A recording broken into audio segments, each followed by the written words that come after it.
Hi everyone, my name is Veljko Dubljević and I'm an assistant professor of philosophy and science technology society at North Carolina State University, and I lead the neurocomputational ethics research group. Together with two of my graduate students, Ronald Dempsey and Alan Coyne, we're going to be talking about the issue of internet as a cognitive enhancer. So first of all, the internet is truly a tremendous invention. It allows humans to effortlessly communicate all over the globe. It delivers instantaneous access to vast amounts of information and accumulated knowledge. As of 2019, over half of the world's population, so 53.6%, has access to the internet through a combination of computers, smartphones, and other mobile technologies. We also need to, in this discussion about whether the internet is a cognitive enhancement, we need to make a distinction between the web, or the World Wide Web, as part of the wider internet. And we're talking about the wider internet. So when we're posing the question, is the internet a cognitive enhancement, the scholarship into this computing technology has been advancing, but to what extent can we argue that it really enhances human cognition? There are some authors that claim that it does enhance cognition, citing increased cognitive capacities through active externalism and multitasking. At the same time, some scholars have argued that the human mind extends beyond the skull's physical boundaries into the digital world, and that the internet is the forerunner of a human future with conjoined or machine-coupled minds. So these are the two kinds of enhancements in terms of a increase in cognitive capacities and extended mind hypothesis. I'm going to allow Ronnie to expand on this point. Good morning from North Carolina. My name is Ronnie Dempsey, and I will continue the presentation with a contrasting perspective on the extent to which it can be argued that the internet enhances human cognition. To begin with, some scholars express skepticism about whether the internet could realistically enhance our cognition, while other scholars like Nicholas Carr, who published What the Internet is Doing to Our Brains, The Shallows, have rejected the assertion outright and claim that the internet harms cognition. In addition, these scholars claim factors such as accessibility, trust, and internet-related addictive behaviors, as well as claims against extended cognition, create a body of evidence that supports the argument against enhanced cognition. Furthermore, any net benefits that the internet provides include access to vast amounts of information with speed and efficiency are negated. These differing positions from research and literature led us to posit three critical assumptions.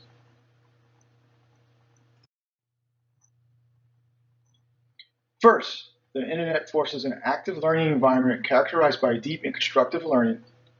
Second, the current design of the internet benefits users and promotes adaptive behaviors. Third, the internet improves cognition, at least in principle. Based on our analysis, we produced several key findings. What we discover is irresponsible internet use characterized by superficial thinking and impaired cognition. Further, the discovery indicates addictive behaviors, algorithmic nudging, and disinformation, and this exacerbates the condition of irresponsible internet use. In contrast, the internet facilitates multitasking and appears to replicate transactive memory. However, in its current state, the internet cannot be viewed simply as a cognitive enhancement. Separately, we discover a clash of bioconservative and bioliberal ideological views. This clash risks polarizing both academic and public debate on the topic of the internet as a cognitive enhancement and creates ethical and policy implications. Instead, we argue for a more nuanced approach to designate the internet as a technologically enabled environment and not as a single technological intervention that can be reliably expected to enhance or decrease cognition. Critical to this nuanced approach is when used responsibly, the internet paves the way to a future defined not by losing our minds, but by extending them with tremendous amount of knowledge and processing power via an enriched technological environment. I am now going to dive deeper into our research, starting with defining cognitive enhancement. We define cognitive enhancement as any intervention in normal cognitive functions to distinguish from therapeutic interventions that bring suboptimal functions up to normal that allows for cognitive processes outside the limitations of what is considered normal. Now that we have our definition of cognitive enhancement, I will begin discussing Andy Clark and Deschamps' extended mind hypothesis and how it relates to the notion of the internet as a cognitive enhancement.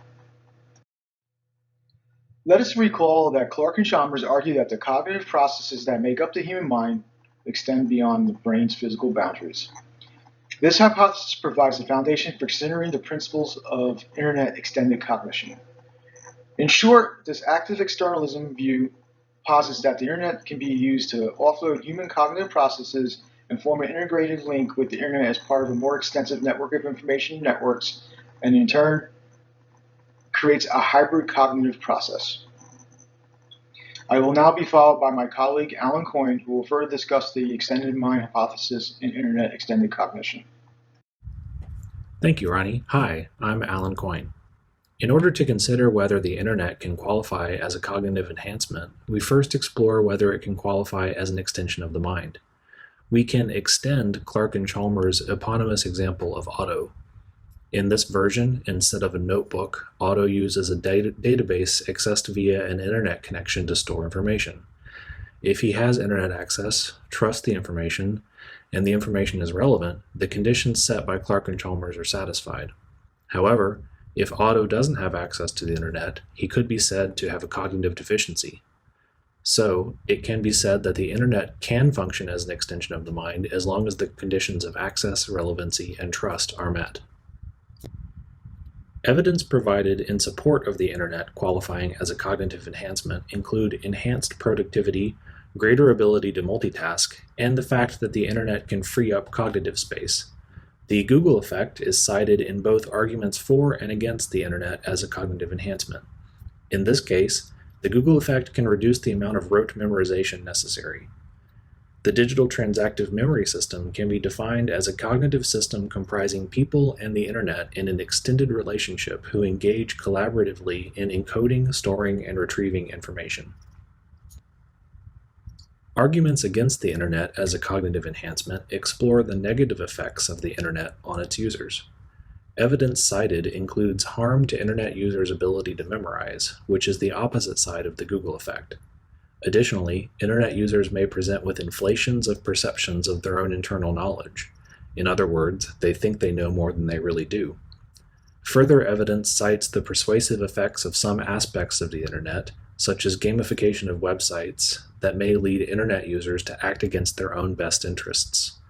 Similarly, the internet may foster maladaptive behaviors similar to substance addiction, and it can be extremely distracting. Finally, some argue that the internet in classrooms, for instance, creates a superficial and shallow learning environment. Considering all the evidence explored regarding the internet as a cognitive enhancement, we have a moral obligation to examine the ethical considerations of the internet. It should be noted that the internet, as a technologically enabled environment, is continuously improving and evolving. Just as with other human enhancement debates, two distinct positions surface: the bioliberal and bioconservative perspectives. In short, there are those who may embrace various means of human enhancement and those who may oppose it, both for valid reasons. However, we argue that it is not important whether one favors a bioconservative or a bioliberal standpoint. What is important is that the interdisciplinary community studies the human cognitive and epistemic relationship with the internet to implement well-informed ethical assessment, leading to legitimate public policies. We espouse a value-neutral ethical approach. In going forward, we suggest ideological positions of bioliberalism and bioconservatism be supplanted with a value-neutral ethical approach that tries to build an overlapping consensus of competing comprehensive positions. Former approaches already presuppose a normative standpoint that might be prejudicial toward other viewpoints. This leads us to an evidence-based approach that takes seriously the legitimate arguments and concerns both sides can reasonably accept. This approach is better placed to assess the role of the internet as a putative cognitive enhancer in society. Modern democratic societies are characterized by a plurality of different worldviews, and important positions in political theory have tried to formulate an impartial standpoint that could adjudicate between conflicting claims of such worldviews. We suggest that the internet should not be viewed simply as a single monolithic enhancement technology. Instead, we argue that it is a novel environment with risks to cognition, but also potential gains that may be outweighed by harms if it is not used carefully and responsibly. The internet as a technologically enabled environment may be enriching and enabling, think Wikipedia, but it can also be distorted, like manipulated news feeds on Facebook. Now I will pass it back to Dr. Dubljević, who will continue the discussion of the internet as a technologically enabled environment. So a better way to conceive of the internet as enhancing cognition is to look at it as a technologically enabled environment. Similar to how one cannot merely assert that schooling is a cognitive enhancement technology, because there's good schools and bad schools. One has to look at it as a rich or poor learning environment where there is certain dangerous places where cognition is stifled. It's the same thing with internet. So we need to synthesize the available evidence and emphasize the ways in which regions of the internet or the environment in the internet that extend and increase cognition are enabled, whereas the cognition detrimental or impairing pitfalls such as addictive online games and social media sites are discouraged. Just like research into education is providing us with better insight on how our schools can do better in increasing the cognition of pupils, future research and development into the internet should reveal potential areas for advancement of this enriched technological environment for the benefit of all humanity. So there are many studies which point to cognitive effects of the internet, and they mostly involve the current design of the web. And many, if not all, of the pitfalls result from the usage of extant websites and web-based tools. So new technology that is built on the foundational principles of the internet could resolve many of the pitfalls associated with internet use, to present something that could be unambiguously said to be a cognitive enhancement. For instance, there's a potential for technologies such as BCIs, or brain-computer interfaces, to incorporate data from the internet into the user's cognitive processes into a streamlined fashion. So we need to have studies that measure the cognitive functions and see if BCIs or other technologies could measurably elevate these functions. And we need to enable users to avoid the pitfalls of distraction and undue influence associated with current interfaces on the modern web. In conclusion, the dawn of the information age and the birth of the internet significantly contributed to humanity's advancement and continues to do so by providing a rich source of information and environment that can be increasing cognition. So we need to look at the internet not as a single piece of technology, such as a pill or a neurostimulation device that can be used in a single type of fashion. We need to look at it as an environment that is technologically enabled. And we need to realize that, like any technology, the internet brings benefits and risks, and it is very important to explore ways to increase the benefits and limit the risks.